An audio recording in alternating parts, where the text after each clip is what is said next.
কি হাই হাই আলোচনাৰ মাজেদি সমস্যা সমাধান কৰিব নোৱাৰা অসম চৰকাৰ হাই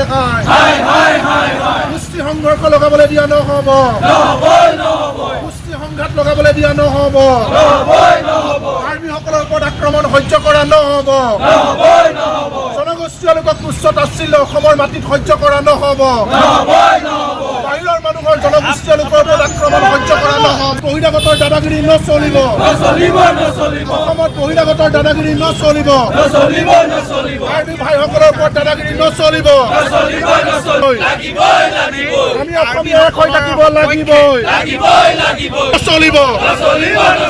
কাৰ্বিসকলক তুচ্ছ তাচ্ছিল্য কৰাসকলক গ্ৰেপ্তাৰ কৰিব লাগিবই, কাৰ্বিসকলক চাইনিজ বুলি কোৱা সহ্য কৰা নহ'ব, গবেক বুলি কোৱা সহ্য কৰা নহ'ব, অসমৰ কাৰ্বি চাইনিজ গবেক বুলি কোৱা সকলক মানি লোৱা নহ'ব, কাৰ্বি ভাই ভনীক ধমকি দিয়াসকলক গ্ৰেপ্তাৰ কৰিব লাগিবই, অসমৰ ভূমিপুত্ৰ কাৰ্বিসকলৰ ৰাজনৈতিক অধিকাৰ সুৰক্ষিত কৰিব লাগিবই, ভাষা সংস্কৃতিৰ অধিকাৰ সুৰক্ষিত কৰিব লাগিবই, লগাবলৈ দিয়া নহ'ব, গোষ্ঠী সংঘাত লগাবলৈ দিয়া নহ'ব, সহ্য কৰা নহ'ব, তেওঁলোকৰ ৰাজনৈতিক অধিকাৰ সুৰক্ষিত কাৰ্বি চাইনিজ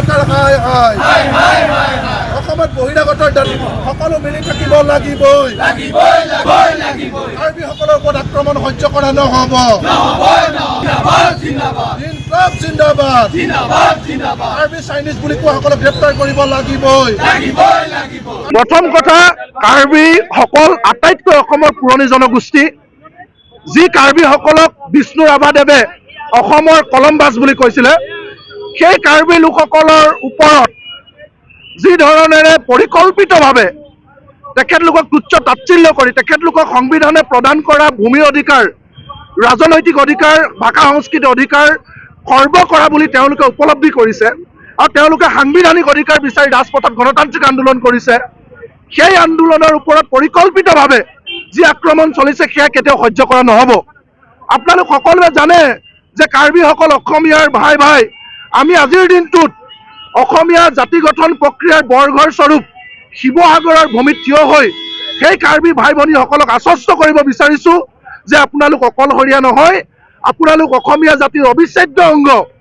আৰু আপোনালোকৰ ওপৰত হোৱা আক্ৰমণ আমি কেতিয়াও মানি নলওঁ, আমি সহ্য নকৰোঁ। হয়, কাৰ্বিসকল তেওঁলোক জনগোষ্ঠীয়ভাৱে কাৰ্বি, কিন্তু জাতি হিচাপে তেওঁলোক অসমীয়াৰ অবিচ্ছেদ্য অংগ আৰু তেওঁলোকৰ ওপৰত যি চাইনিজ কাৰ্বি গবেক বুলি একাংশই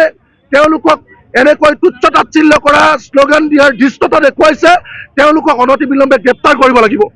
আমি আচৰিত হৈছোঁ যে অসম আৰু উত্তৰ পূৰ্বাঞ্চলৰ জনসাধাৰণক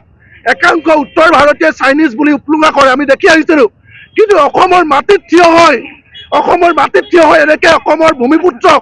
কাৰ্বিসকলক চাইনিজ গবেক বুলি ক'ব, এইটো কেতিয়াও আমি সহ্য কৰিব নোৱাৰোঁ। তেওঁলোকৰ ৰাজনৈতিক অধিকাৰ সুৰক্ষিত কৰা অসম চৰকাৰৰ দায়িত্ব। আজি সাংবিধানিকভাৱে স্বীকৃত ষষ্ঠ অনুসূচীৰ জৰিয়তে তেওঁলোকক এই অধিকাৰ দিয়া হৈছে। আজি কাৰ্বি লোকসকল কিয় শংকিত হৈছে, কোনবিলাক দিশৰ পৰা তেওঁলোকৰ জীৱন সম্পত্তিৰ প্ৰতি ভাবুকি আহিছে, এই কথাখিনি সকলো মানুহে হৃদয়ংগম কৰা উচিত। অসম চৰকাৰে তেওঁলোকক নিৰাপত্তা নিশ্চিত কৰা উচিত। তাকে নকৰি তেওঁলোকৰ গণতান্ত্ৰিক আন্দোলনক এহাতেদি খৰ্ব কৰিব, অন্য হাতেদি উত্তৰ ভাৰতীয় এখিনি মানুহে ক'ত সাহস পালে যে এনেকৈ তেওঁলোকক ধমকি দিব। গতিকে অসম চৰকাৰলৈ স্পষ্ট বাৰ্তা, যদি আপোনালোকে চাইনিজ গবেক, কাৰ্বি গবেক বুলি কোৱা সেই কালপ্ৰিটবিলাকক গ্ৰেপ্তাৰ নকৰে, তেতিয়াহ'লে আমি বুজিম ক'ৰবাত নহয় ক'ৰবাত অসম চৰকাৰে পিছফালেদি তেওঁলোকক সহযোগ কৰিছে। যদি নহয়, অনতিবিলম্বে এই পাখণ্ডবিলাকক গ্ৰেপ্তাৰ কৰক আৰু দুয়োটা পক্ষৰ যি সমস্যা সেই সমস্যা আলোচনাৰ মাজেদি সমাধান কৰক।